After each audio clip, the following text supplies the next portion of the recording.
Everyone, welcome to परीक्षा पीडिया। तो आज की वीडियो में हम economic importance of tertiary sector cover करने वाले हैं, उसका पार्ट 1।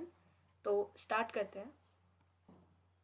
तो सबसे पहले हम टर्शरी सेक्टर के बारे में पढ़ेंगे। It is the sector which provide support to the primary and secondary sector. ये एक ऐसा सेक्टर है जो प्राइमरी और सेकेंडरी सेक्टर जो है उसको सपोर्ट प्रोवाइड करता है। किस तरीके से प्रोवाइड करता है वो हम आगे देखेंगे। Economic importance of tertiary sector. As economies develop, the tertiary sector becomes increasingly important as with rising incomes, people avail more and more services. तो जैसे जैसे economies बढ़ती है, tertiary sector जो है वो बहुत ही ज़्यादा important होता जाता है, क्योंकि जब लोगों की income बढ़ती है तो वो ज़्यादा से ज़्यादा services जो है वो avail करना चाहते हैं. Secondly, a vibrant service sector is important for the growth of other sectors as well. तो एक bright service sector जो कि टर्शरी सेक्टर को हम बोलते हैं सर्विस सेक्टर भी, तो एक ब्राइट सर्विस सेक्टर जो है वो बहुत ज़रूरी है फॉर द ग्रोथ ऑफ बाकी सेक्टर्स जैसे प्राइमरी और secondary. The tertiary sector that is service sector involves banking, insurance, warehousing, post and telegraph, hospitality and tourism, health etcetera. तो ये कुछ एग्जाम्पल्स है कि टर्शरी सेक्टर के अंदर क्या क्या चीज़ें जो है वो फॉल करती हैं. Now tourism as a service sector in Jammu and Kashmir. तो टूरिज्म का क्या रोल रहता है as a service sector, as a tertiary sector in the state of Jammu and Kashmir. Tourism industry has always prove to be a huge source of income and employment to the residents of the state. तो जो ये tourism industry है हमेशा इसने prove किया है कि जो सबसे ज़्यादा सोर्स ऑफ इनकम माना जाता है और एम्प्लॉयमेंट का, रोज़गार का, टू द रेजिडेंट्स जो लोग हैं जम्मू कश्मीर के, उनके लिए सबसे ज़्यादा बड़ा सोर्स ऑफ इनकम है टूरिज्म.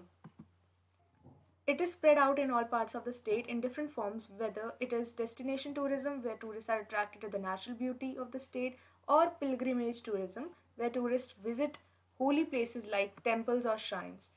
तो ये टूरिज़्म इंडस्ट्री जो है ये पूरी स्टेट में फैली हुई है.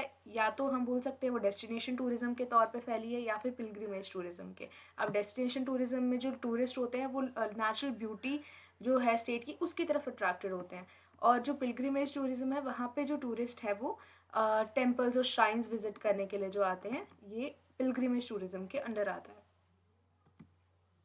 Now, Jammu and Kashmir state attracts tourists throughout the year in summer as well as in winter. World famous resorts in Kashmir like Mughal Gardens, Verinag, Pahalgam, Gulmarg, Sonmarg have proved to be everlasting attraction for tourists as well as locals. तो ये कुछ ऐसी जगहें हैं कश्मीर के famous resorts हैं जहाँ tourist जो है वो मेजर अट्रैक्शन जो है टूरिस्ट के लिए वो यही रहता है. The development of tourist destinations like Doodh Pathri have also attracted the interest of the tourists. इसके बाद gondola ride at Gulmarg has been an additional attraction to the tourist. Gondola ride Gulmarg में होती है वो भी काफ़ी टूरिस्ट के बीच में काफ़ी एक मेजर सोर्स ऑफ अट्रैक्शन माना जाता है. The waterfalls at Aharbal attracts tourists in large number. Now, a large number of people earn their livelihood at tourist destinations by providing different services in these places. बहुत सारे लोग जो है अपना रोज़गार टूरिस्ट डेस्टिनेशंस पर ही के थ्रू ही चलाते हैं, क्योंकि वो लोगों को डिफरेंट तरह की सुविधाएं जो है वो ऑफ़र करते हैं इन जगहों पे.